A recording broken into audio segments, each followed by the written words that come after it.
I'm Christine Frizzell in Washington. Tonight, the Trump administration continues to make the case the military action in the Caribbean is being carried out in the name of keeping America safe. Democrats are becoming more vocal, though, in their insistence the lack of transparency about the attacks is having the opposite effect. The unrelenting military campaign against so-called Venezuelan drug boats carries on.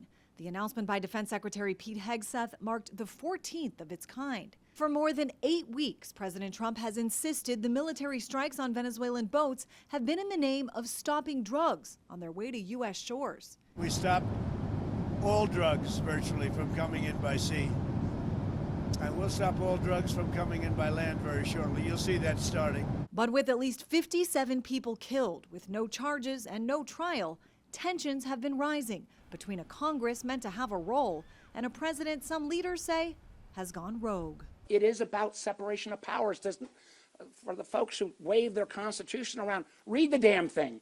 Senator Mark Warner sounding alarm bells about what he says was a secret meeting held Wednesday for Republicans only, in which they saw classified memos and Trump's legal justification for the attacks.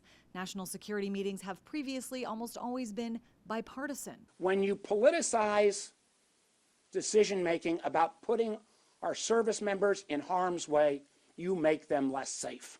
While some House Democrats were finally briefed Thursday, most say they remain unsatisfied. There's nothing that we heard in there that changes my assessment that this is completely illegal. Many other Republicans, though, argue for too long Venezuela's Nicolas Maduro has facilitated the effort to send drugs, weapons, and even gang members to the United States and support President Trump's military actions. I think the pressure that the administration is putting on Venezuela and on these cartels, South American cartels, is important to stop the drugs and to save lives. A handful of Republicans have now joined Democrats calling out President Trump for violating the War Powers Act, which requires the president to notify members of Congress before using military force. Presidents in both parties have done this in years past.